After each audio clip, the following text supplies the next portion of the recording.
Well, UCF looks like they have a new offensive coordinator. What have I heard on the situation, and what should we expect moving forward? Hello, everybody, and welcome back to Charge On. As always, I'm your host, Sean Green. Before we get started, as always, a quick word from our sponsor, BetOnline. It's playoff time, and the road to Vegas goes through San Francisco and Baltimore. BetOnline is your number one source for playoff football odds, stats, trends, and lines, with everything from point spreads to hundreds of player performance props. Head to BetOnline today to stay updated on all the action. BetOnline, where the game starts. I'll be honest, guys. So we're going to get... I put out a tweet last night. Hope you all are doing good. I put out a tweet last night, and I said, hey, send in... I'm about to record a pod tomorrow for Charge On. Send in your questions, and we'll see if we can answer them. We'll see if we can go through and make that the episode, because to be completely quite honest with you, there's not been much UCF news in the past week. We could have talked about basketball, which we'll get into a little bit basketball talk here, and this will not be a long episode, but this podcast got saved by news earlier today that UCF will have a brand new offensive coordinator. It came to us very early in the day that Tim Harris Jr. was the running back coach at UCF for many years, has decided to come back and be the offensive coordinator at UCF. A lot of people were trying to figure out, because it got announced kind of by a Miami source, that he was leaving Miami, he was coming back here, and a lot of people were trying to figure out what the hell was going on. Now, we have seen in the past, and I'm trying to I have all my stuff on my phone. We saw with, obviously, Ted Roof, right? He comes in, he's now the defensive coordinator, and then Addison Williams gets put to co-defensive coordinator. So now you have, and we saw it with Gibbs, right? Gibbs was also co-defensive coordinator. And then this season, you had Darren Hinshaw. He was the only offensive coordinator. There was no other offensive coordinators on the staff, I think, or maybe Herb Hand was. But, Darren Hinshaw was calling plays. Darren Hinshaw was the one leading the offense. So now it gets announced today,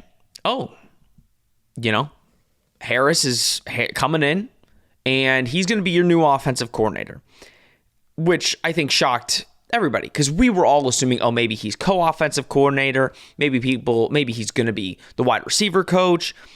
We have no idea what he's actually going to be, right? We were just assuming maybe that report isn't accurate. Hinshaw was just liking UCF tweets yesterday.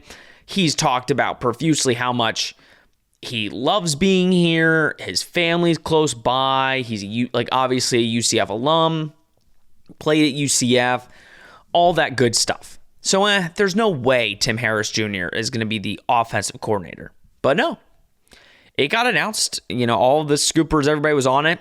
It got announced a couple hours after. A UCF spokesman confirmed that Tim Harris Jr. will be offensive coordinator and wide receiver coach, while Darren Hinshaw will take on co-offensive coordinator and QB coach duties. So, if you guys...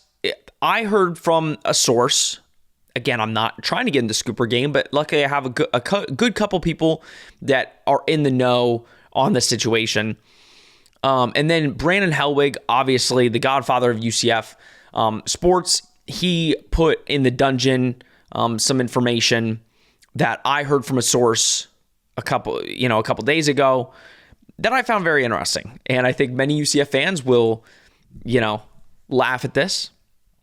I'm not going to read the article because I implore most of you guys to go to the dungeon, because I know Helwig kind of put a bunch of that stuff there. Gus has been calling a play since after the West Virginia game. Darren Hinshaw has not been calling plays, so, I'm trying to remember the games, but West Virginia game, UCF loses 41-28. Gus called plays for the Cincinnati game, Oklahoma State game, Texas Tech game, Houston game, and the Georgia Tech game. Gus was calling the plays. So a lot of fans that were just saying this looks like Gus offense, that's very valid, because I guess it was. Tim Harris is coming in to, again, he's going to be the offensive coordinator. He will not be calling plays. I'm going to safely assume that Gus Malzahn will continue his play calling duties. Again, if you only really let Coach Hinshaw take play callings for 6-7 games, and then you took it back. Now, granted, in those games, UCF went on a winning streak to get to a bowl game, and you can look at that as the positive. Is that UCF was playing their best ball when it mattered. But you can also see sometimes in those offensive games, there was a little bit of struggles. I mean, the Houston game, granted, I get UCF won 27-13, but you also felt like UCF was just on the brink of a blowout, of blowing them out. The Oklahoma State game, obviously, that was just the anomaly there. Texas Tech offense was not that good that game. Georgia Tech, obviously not that good. Cincinnati, again, you still put up 28. Not that great of an offensive performance. So Gus Malzahn was the offensive coordinator. That's what it was. And, I think it's very obvious it was not. Gus Malzahn likes to call plays. That's why we were all assuming, listen, when he handed it over to Darren Hinshaw, he was basically saying, I'm going to give this. I have too much other things to handle. But you could just tell. I mean, this is clearly an offense Gus wants to run. And clearly he's going to be. Now let's talk about Tim Harris. Tim Harris, when he was in Orlando, was one hell of a recruiter. Now Cam Martin has really done an incredible job at recruiting running backs. And I think Tim Harris was one of the best recruiters, if not the best recruiter for Miami. And he was only there a year. But when he was here, that was a big loss. And that's why Gus brought in Cam Martin. So to bring in Tim Harris to be the new wide receiver coach, but offensive coordinator. And again, these titles don't necessarily matter if we're being completely honest. At the end of the day, Gus Malzahn is most likely going to be the one calling plays. I think it's really good for recruiting. Does it matter for the offense? Absolutely not. It does not matter. The titles do not matter. At the end of the day, Tim Harris Jr. is going to bring a hell of a recruiting pitch to a lot of these guys. Now he's going to be dealing with wide receivers. So, and I think he's going to win a lot of these recruiting battles. He's got a pulse down there in Miami. There's a lot of talent down there to bring in somebody like him and whoever else you have on the staff right now is really going to help UCF in the recruiting aspect. Besides that, it does nothing. It does absolutely nothing. I'm glad they brought him in as a wide receiver coach. I think that's incredible, and it's really going to help the room. Besides that, it does anything. The biggest change here is that Darren Hinshaw will not be calling plays, and we are just now finding out that he was not calling plays for basically the second half of the year, that Gus Malzahn took it back over to get the ship turned around. So, and, I'm not going to sit here and say that the offense was perfect, but I think if Gus Malzahn was looking at it and saying the offense was the issue, I don't know what we're doing. Turnovers, that's not really a Hinshaw play calling thing. I think not being able to tackle on defense and not being able to stop the run caused more losses for UCF than that. But at the end of the day, it is what it is. We'll see how it works out. We know how Gus Malzahn runs his offense. I liked the offense this year. Clearly Gus took what Hinshaw was doing and kind of worked that into kind of his play calls. And we'll see. I find it very interesting this is coming out right now. And I'm glad that Coach Hinshaw is still on the roster. Or not on the roster. On the coaching staff. Because I think at the end of the day, he is the quarterback developer that UCF needs. Because Gus has not shown that he can develop quarterbacks. So I think keeping Hinshaw on the staff is much needed. But don't be surprised if Hinshaw leaves after this year. I think if I'm Darren Hinshaw, my career is not going to progress if you just got demoted after year one. So it would not shock me if this is Coach Hinshaw's last year. But we'll talk about that later. But Tim Harris Jr. is your new offensive coordinator. But realistically, Gus Malzahn is your offensive coordinator. Head coach, play caller, whatever you want to call him. All right. now that that's out of the way, again, I said quick episode, but we've got fan questions, or, I put out on Twitter, like I said, to drop any UCF football or basketball related questions or topics last night. And we got 4 questions, which again, I appreciate, because in the weeks like this where there's literally nothing, like we had the UCF win at West Virginia or against West Virginia. So that was something we could talk about, but I needed stuff to talk about. It's the first week in 2 years that I was about to record a podcast, and I'm like, I literally have nothing to talk about this week. So that was needed. And I'm putting your handles down below with the questions. So again, if you guys, whenever I follow me on Twitter, if you have any questions and I put out a tweet like that, go on, follow me, and please put your question down below. So we're going to first answer at UCF_Space Ranger. Any word on how Mikey is feeling after the news came back that he can't play until next season? Will we keep him? So it's a good question. I don't know how he's feeling. My guess is he's disappointed, but I think it's safe to assume he's not going to leave. Again, like I explained in my Mikey episode, right? He's coming to UCF to change the image around him, right? He's got all the intangibles, all the talent in the world to be able to go to the National Basketball Association, the NBA. He is coming to UCF, number one, for an opportunity. I don't know how many other schools are reaching out to Mikey Williams saying, hey, we want you to come in, right? Especially after what was all the crap surrounding Mikey Williams, right? You're coming to UCF with a coach that is highly respected among NCAA basketball and among basically any profession. Johnny Dawkins is one of the best in the business. There's no way he's not going to play for UCF. Now, granted, I might be wrong on that, but I'm sure he's disappointed because I'm sure, just like any basketball player, you want to go play the game you love. You want to go kind of change the narrative surrounding your name. But, he's just going to have to wait a little bit, and I am going to assume that he does play for the Knights. I don't think him not being eligible this year will cause him to reconsider. All right, next one is at Knight and Luke. Which position group do you feel best about the worst? So, I think this is semi-cop-out, right? Because the position group I definitely feel best about right now is quarterback. Now, I wouldn't have been able to say about that, a month ago.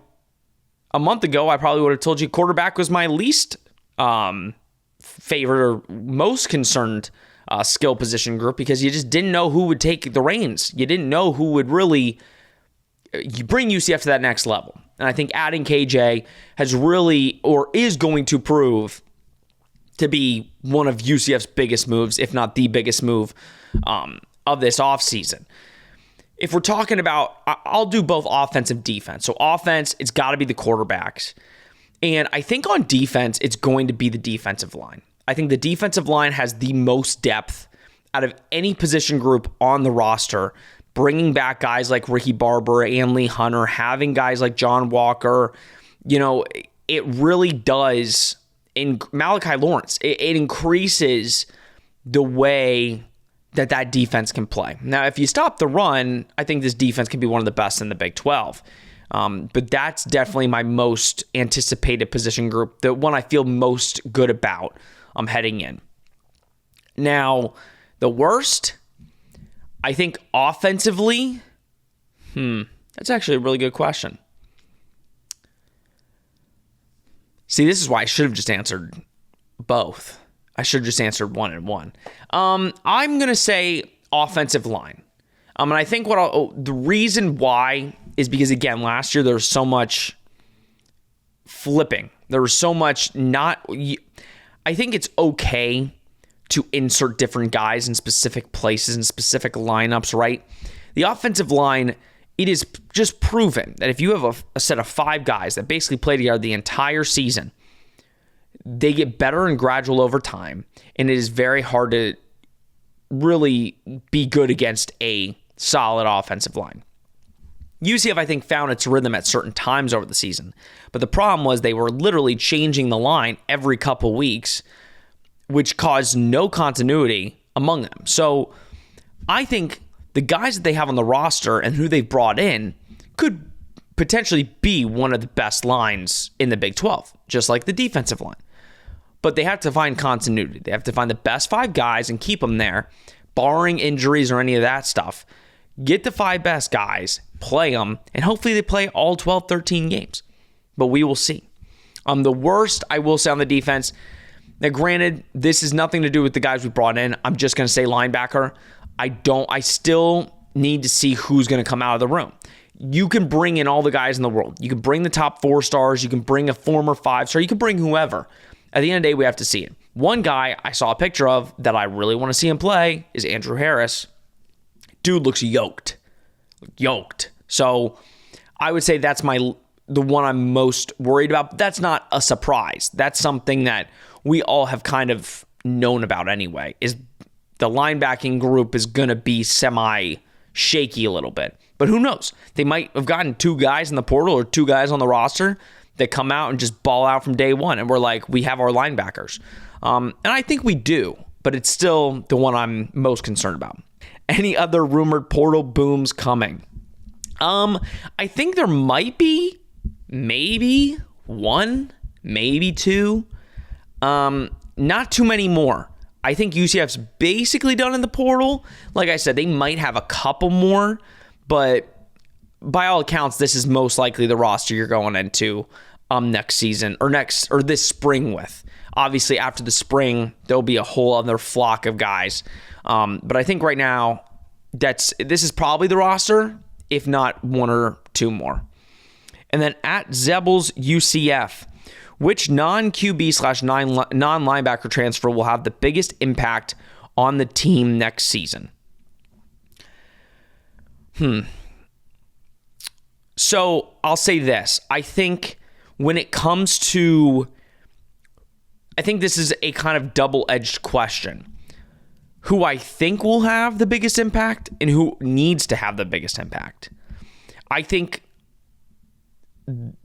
when it comes to offense, the one name is RJ Harvey. He needs to have the biggest impact on the team. Obviously, besides, if he takes a dip, UCF might struggle. And I think the wide receiver that I think needs to have a step up is Xavier Townsend. You're losing Javon Baker. I think Kobe Hudson's going to give you what Kobe Hudson kind of gives you.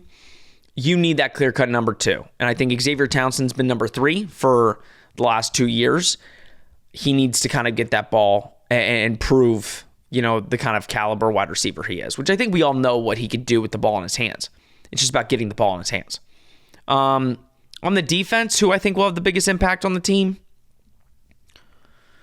It's a really good question. You have some good questions, guys. I'm going to say Malachi Lawrence. I think he's really going to, there's no offense to Josh Seliskar. We love Josh Seliskar, obviously. He just did not have it this year. And I think in limited minutes, limited time, limited snaps, Malachi Lawrence really stepped up and proved himself. I think if you play him 90% of the snaps, I think this defense gets to the quarterback a lot. And I think it also will help stop the run. He's one of my favorite players on defense. And I think if he's in there, he's going to have a huge impact on that defensive side of the ball. I love the way he plays the game. And he'll be starter next year. And he'll be balling out. So, all right, guys. That's going to do it. I'm not going to get too much into other stuff. Short one today. Quick 20-minute podcast that we can release out to you guys. Hopefully, as stuff starts to ramp up, we'll be having more news that we could talk about. Obviously, UCF basketball continuously hoping to get big wins. 3-3. All them Johnny Dawkins haters not loving life right now. We'll talk more about UCF basketball next week after the next couple games. I know some of the people wanted me to talk West Virginia. That was an expected win, which we will discuss. But I really want to see a little bit more body of work. They're 3-3. Let's wait after these couple games, and we'll talk more about UCF basketball next week. And then hopefully Gus will finally have his press conference. Hopefully next week, labeling all the additions and again the changes in the staff. But we'll see when that happens. All right, everybody, I hope you enjoyed. Sorry again for the short episode. I hope it was just short enough that you got your UCF fix in for today. All right, everybody, this has been Charge On presented by Bet Online. We will see you next week.